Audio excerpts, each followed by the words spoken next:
बिस्मिल्लाहिर्रहमानिर्रहीम। अस्सलाम वालेकुम। Welcome back to my channel cooking with Zahra. कैसे हैं आप सब? आज मैं आपके साथ मुहर्रम उल हराम के हवाले से एक स्पेशल मुहर्रम की जो रोट की रेसिपी है वो शेयर करूँगी। जो नान है, बिस्किट है, बल्कि एक ख़ास किस्म की रोटी होती है जो दो चीज़ों से बनती है, गुड़ और आटे से। पर इसमें गंदम का आटा जाता है जो रूटीन में घर में यूज़ करते हैं। तो चलिए बनाना स्टार्ट करते हैं। इसके लिए सबसे पहले मैंने 1 कप पानी ले लिया है और उसमें मैंने गुड़ डाल दिया है। गुड़ मैंने 1 मेसी और 1 आधी ली थी, यानी 1.5 मेसी ली थी। उसको बस इतना करेंगे कि गुड़ हमारा मेल्ट हो जाए और एक चाशनी सी हमारी बन जाए। हमने इसको ज़्यादा नहीं पकाना। ये यहाँ गुड़ सारा मेल्ट हो गया और जो थोड़ा बहुत बचा है वो पानी में, गर्म पानी में खुद ही हो जाएगा। तो यहाँ मैंने 1 कप ले लिया था आटा और उसमें मैं डाल रही हूँ 1/2 टीस्पून बेकिंग पाउडर का। बेकिंग पाउडर का डाल के पहले आटे को अच्छे से मिक्स कर लेंगे। अब इसमें जो हमने गुड़ की चाशनी बनाई है थोड़ी सी नीम गर्म होगी, यानी थोड़ी सी कि आपको आटे में हाथ डालने से एडजस्ट हो रहा हो, तो हम इसको थोड़ा थोड़ा करके आटा गूंद लेंगे। यहाँ मैं आपको बताना भूल गई कि जब गुड़ मेल्ट कर रही थी मैंने इसमें 1/2 टीस्पून नमक भी ऐड किया था बैलेंस करने के लिए मीठा। यहाँ मैं थोड़ी थोड़ी डाल के चाशनी जो है आटा गूंद लूँगी और इसकी डो जो है वो बहुत ही सॉफ्ट होती है। ना हम बहुत ज़्यादा हार्ड रखते हैं जैसे रूटीन में आटा रोटियां बनाने के लिए गूंदते हैं, और ना ही बहुत ज़्यादा नरम होती है कि हमारे से हैंडल ना हो, बल्कि इतनी सॉफ्ट होती है कि हाथ में पकड़ने से आपको मुलायम फील हो।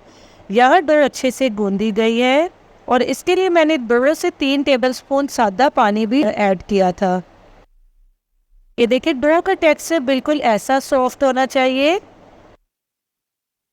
सारे डो को हम एक दफ़ा अच्छे से मसल कर और इसको ग्रीस करके ऑयल के साथ 10 से 15 मिनट के लिए रेस्ट पे रख देंगे। आप मेरे चैनल को कहाँ से वॉच कर रहे हैं कमेंट में लिखिए, और अगर मेरे चैनल पे नए हैं तो सब्सक्राइब कर दें और बेल आइकन को प्रेस कर दें। यहाँ मैंने मीडियम हाई हीट पर एक पुराना फ्राई पैन लेकर उसको गरम करना रख दिया है। आपने फ्राई पैन पहले अच्छा सा पैन जो है वो गरम कर लेना है और फिर हाफ डो लेकर उसकी मोटी सी रोटी बना लेनी है।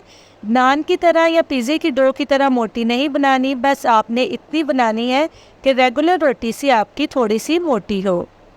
और उसकी बैक साइड पे पानी का छींटा लगाकर आपने उसको पैन के अंदर डाल देना है और ऊपर से कवर कर देना है। 2 से 3 मिनट आप पकाएंगे तो नीचे का हिस्सा काफ़ी अच्छा पक जाएगा।